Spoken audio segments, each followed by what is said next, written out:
Good morning students. आज हम पुनः कथन करेंगे प्रेम घन की छाया स्मृति का। दोहराई करेंगे और केवल मुख्य बातों पर विचार करेंगे जो स्मरणीय योग्य हैं, यानी स्मरण करने योग्य हैं। और इन्हीं बातों को ध्यान में रखकर, ताकि आप जब भी इस चैप्टर को पढ़ें और इस पाठ का स्मरण करें तो इन मुख्य बिंदुओं को मुख्य रूप से याद करेंगे परीक्षा देते समय और किसी भी प्रश्न का उत्तर देते समय।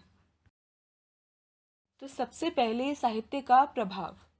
साहित्य का प्रभाव जो है वही इस निबंध का मुख्य रूप से केंद्र बिंदु है, जिसका प्रभाव यानी साहित्य का प्रभाव जो रामचंद्र शुक्ल पे पढ़ा प्रारंभिक दौर में या प्रारंभिक रूप में, उसका वर्णन इस निबंध में उन्होंने किया है। अपनी स्मृतियों पर आधारित जो ये निबंध उन्होंने लिखा है, उनमें किन किन लोगों का योगदान रहा वो इस कहानी के केंद्र में रहते हैं। और उन्हीं के यानी लेखक के इर्द गिर्द घूमने वाले लोग या उनसे जुड़ी हुई जो बातें हैं वो साहित्य की ओर कैसे अग्रसर करती हैं लेखक को, उसका वर्णन लेखक ने यहाँ पर किया है। जैसे पिता, घर में किस प्रकार का परिवेश था। पिता जो हैं वो जो महान ग्रंथ हैं उनका पाठन किया करते थे, वाचन किया करते थे, उससे उनकी ओर झुकाव बढ़ा। इसी के साथ हिंदी की ओर बढ़ावा देने में भारतेंदु हरीशचंद्र जो नाटक के नायक हैं, और इसी के साथ जो लेखक भारतेंदु हैं, उन दोनों के बीच में लेखक की जो बाल बुद्धि है वो फर्क नहीं कर पाती थी। दोनों का व्यक्तित्व जो है उन्हें सामान्य लगता था। उन्हें लगता था कि ये दोनों व्यक्ति एक ही हैं, तो हमेशा से एक उत्सुकता बनी रहती थी भारतेंदु को जानने की उनके मन में। इसी के साथ मित्र मंडली, जो उनकी मित्र मंडली है वो निःसंदेह के नाम से प्रचलित थी। यानी निःसंदेह जिस शब्द का वो बार बार प्रयोग करते थे, ये हिंदी प्रेमियों की मंडली थी। जो उनके मित्र थे, सभी मित्र हिंदी प्रेमी थे। वो किस तरह पर तरह तरह के विषयों को उठाकर, चाहे वो तुक से रिलेटेड हो, तुकबंदी से रिलेटेड हो, या जो साहित्य है, हिंदी साहित्य के अलग अलग जो रूप हैं, उन्हें लेकर वो किस प्रकार वहाँ पर विचार किया करते थे। तो ये एक स्वरूप था जो हिंदी की ओर अग्रसर करता था। किसको? लेखक को, यानी रामचंद्र शुक्ल को। इसी के साथ पुस्तकालय, जब उनके घर में पुस्तकें आया करती थी और वो पुस्तकालय में जाकर पढ़ा करते थे बहुत सी किताबें, तो किताबों को पढ़ने की तरफ जो रुझान है उसकी वजह से भी वो भी एक कारण मात्र रहा उनका साहित्य की ओर झुकाव का। बद्री नारायण चौधरी प्रेमघन का व्यक्तित्व, उनकी वाक्पटुता, जिस पर ये जो निबंध है वो आधारित है, और किस प्रकार उनके व्यक्तित्व का प्रभाव, उनके हाव भाव, उनका वाचन, उनकी बोली, उनका एक जो स्वरूप था वो कैसे शुक्ल जी को प्रभावित करता है, और उनकी एक जो अद्वितीय पर्सनालिटी थी या यूँ कहें व्यक्तित्व था, वो शुक्ल जी के मन में कैसे छाप छोड़ गया था, उसका वर्णन इस पाठ में किया गया है। साहित्य परिवेश यानी इन सभी से जुड़ा हुआ था।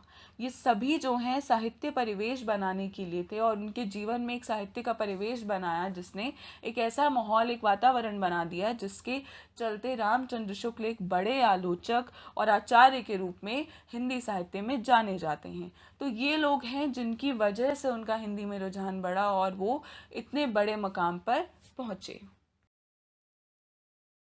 इस निबंध के महत्वपूर्ण बिंदु, यानी सबसे पहला महत्वपूर्ण बिंदु यही बात है जो कि ये संस्मरणात्मक निबंध है, यानी उनकी स्मृतियों पर आधारित है। उन्होंने खुद लिखा है, जो भी उन्होंने जिस भी तरह का अनुभव इन लोगों के समक्ष रहकर, इनके करीब रहकर उन्होंने किया, जिनका वर्णन वो इस निबंध में करते हैं, उसका वर्णन इस निबंध के माध्यम से किया है। उन सभी लोगों का व्यक्तित्व का वर्णन, उनकी एक झांकी हमारे सामने प्रस्तुत की है। इसी के साथ इस निबंध में वो हिंदी भाषा एक साहित्य के प्रति प्रारंभिक रुझानों का वर्णन करते हैं, कि जैसे मैंने आपको बताया कि जो साहित्यिक परिवेश है, मित्र मंडली हो, प्रेमघन हो, इन सबके संपर्क में आने से साहित्य रचना उन्होंने करनी आरंभ की, और कैसे साहित्य रचना करते करते वो एक महान व्यक्ति और महान लेखक और आलोचक के रूप में प्रसिद्ध हुए, इसका वर्णन हुआ है।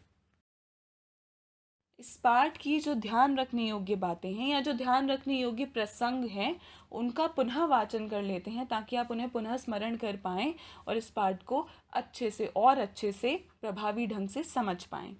लेखक आचार्य रामचंद्र शुक्ल के पिता फारसी के अच्छे ज्ञाता थे। वे पुरानी हिंदी कविता के प्रेमी थे। फारसी कवियों की युक्तियों को हिंदी कवियों की युक्तियों के साथ मिलाने में उन्हें बड़ा आनंद आता था। वे प्राय रात को घर के सभी लोगों को एकत्र करके रामचरितमानस और रामचंद्रिका का पाठ सुनाया करते थे। भारतेंदु जी के नाटक उन्हें बहुत प्रिय थे। लेखक साहित्य हरीशचंद्र, जो सत्य हरीशचंद्र हैं, जिन्हें सत्यवादी हरीशचंद्र के नाम से नाटक का जो जाना जाता है, जो राजा था, और भारतेंदु हरीशचंद्र को जो लेखक हैं, उन्हें समझना, इन दोनों के बीच में फ़र्क करना उनके लिए बहुत मुश्किल हो जाता था।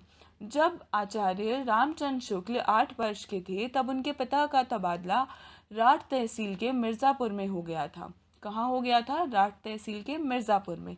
उन्हें पता चला कि भारतेंदु मंडली के या मंडल के जो प्रसिद्ध कवि हैं, उपाध्याय बद्री नारायण चौधरी प्रेमघन, जो पास ही में कहीं रहते हैं। तो उनके मन में उन्हें जानने की एक इच्छा उत्पन्न हुई, एक अभिलाषा उनके दर्शन करने की हुई।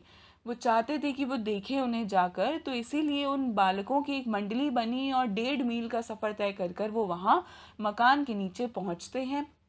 जैसे ही वो मकान के नीचे पहुंचते हैं, वहाँ ऊपर बरामदे में लताओं के बीच में एक अलग सी मूर्ति जो है वो खंबे पर हाथ रखे और कमर पर हाथ रखे खड़ी हुई दिखाई देती है, जैसे एक स्त्री की भांति, जिनके लंबे लंबे घुंघराले जो है बाल होते हैं। तो वो प्रेमघन होते हैं और उसी वक्त उनकी जो आकृति है वो ओझल हो जाती है और एक झलक मात्र ही लेखक और उनकी मंडली देख पाती है। समय के साथ साथ हिंदी के नूतन साहित्य की ओर लेखक का रुझान बढ़ता गया। उनके घर में जीवन भारत प्रेस की पुस्तक आती थी। पंडित केदारनाथ जी पाठक के पुस्तकालय लाकर पुस्तकें पढ़ा करते थे। तो वो जब जो प्रिंटिंग प्रेस से पुस्तकें आया करती थी, वो उन्हें पढ़ा करते थे। और एक बार उन्हें बारात में काशी जाने का अवसर मिला। वहाँ पर जब केदारनाथ सिंह से उनकी भेंट हुई और उन्हें पता चला कि वो जिस घर से निकल रहे हैं वो भारतेंदु का घर है, तो वहाँ पहुँचते ही जब वो वहाँ पहुँचे और भारतेंदु के बारे में उन्हें जानने को मिला, और उसके बाद केदारनाथ सिंह के साथ उनकी काफ़ी अच्छी घनिष्ठ मित्रता हो गई थी। तो तरह तरह के उनके पुस्तकालय में जाकर वो पुस्तकें पढ़ा करते थे। एक उन्हें हिंदी की ओर रुझान बढ़ाने में केदारनाथ सिंह का भी एक महत्वपूर्ण योगदान रहा।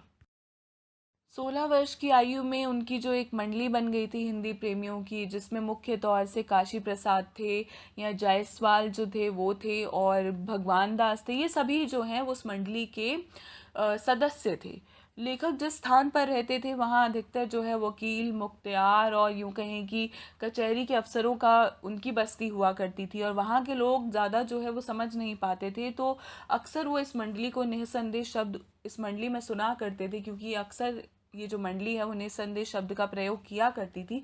तो वहाँ के लोगों ने इनका नाम जो है वो निःसंदेह ही रख दिया था। चौधरी साहब भारतेंदु मंडल के प्रसिद्ध कवि थे और वे पुराने तथा प्रतिष्ठित थे। तो जब बाद में किस प्रकार से लेखक का आना जाना चौधरी प्रेमघन के घर में शुरू हो गया, तो एक सदस्य के रूप में वहाँ पर बहुत सी महफिलें हुआ करती थी। हर रोज़ कोई नया त्यौहार मनाया जाता था। बहुत से जो है समारोह आयोजित कराए जाते थे। वो जो थे वो व्यवहार से ही रईसी प्रकट होती थी, यानी वो ऐसे लगते थे कि वो काफ़ी अमीर हैं या कहीं उच्च स्तरीय हैं, और इसी तरह का उनका व्यवहार और व्यक्तित्व भी था। उनके संवाद जो हैं वो सुनने लायक हुआ करते थे। वो एक विलक्षण प्रतिभा के साथ बोला करते थे, जो कि सुनने वाले को बहुत आकर्षित करता था। इसी के साथ वो तरह तरह के इस पाठ में उनके प्रसंग हैं, चाहे वो पंडित जी से वार्तालाप हो या यूँ कहें कि उनके नौकर से वार्तालाप हो। और जब उन पर एक जो लेखक जो वहाँ से उनके मित्र जा रहे होते हैं और जो लैंप गिर जाने का प्रसंग है, या यूँ कहें कि जो उन पर कविता बनाई जाती है कि ये जो नार सी खड़ी लग रही है, उन्हें एक स्त्री के रूप में दिखा देते हैं उन पर कविताएं और पंक्तियां गढ़कर। ये सब जो चीज़ें हैं वो किस प्रकार से लेखक को प्रेमघन की ओर आकर्षित करती हैं और उन्हें उनके व्यक्तित्व की छाप जो है वो रामचंद्र शुक्ल पर पड़ी। इसी के साथ जो लेखक हैं वो तरह तरह के त्यौहार मनाते थे और विलक्षण वक्तृता थी, यानी जब वो बात करते थे लेखक और प्रेमघन, तो दोनों का एक अलग ही स्वरूप नज़र आता था और दोनों की वाक्पटुता बहुत अच्छी थी। जो प्रेमघन की वाक्पटुता है वो शुक्ल जी को बहुत प्रभावित करती थी। तो ये जो था हिंदी के प्रति रुझान बढ़ाने का प्रेमघन का एक जो स्वरूप था, उसे शुक्ल जी ने अपने अंदर सम्मिलित किया, और इसी के साथ वो समझ पाए और हिंदी की ओर अग्रसर हो पाए, और एक प्रभावी व्यक्तित्व ने उन्हें काफ़ी छू गए थे, यानी प्रेमचंद का जो व्यक्तित्व है। तो इसी पर आधारित है, यानी जिन जिन लोगों ने उन्हें हिंदी प्रेमी बनने के लिए अग्रसर किया, हिंदी पर प्रभाव डाला, हिंदी का प्रभाव डाला, हिंदी साहित्य का, और वो आगे चलकर एक किस प्रकार से एक बड़े आलोचक के रूप में सामने आए। तो आशा है पुनः वाचन कर इस पाठ का और मुख्य बिंदुओं को ध्यान में रखकर आप इस पाठ को स्मरण कर पाए होंगे और फिर से इस पाठ को अच्छे से समझ पाए होंगे, और इसी पर आधारित यानी इन्हीं मुख्य बिंदुओं पर आधारित से जुड़ा हुआ आपको एक असाइनमेंट मिलेगा जो आपको कंप्लीट करना है, पूरा करना है। धन्यवाद।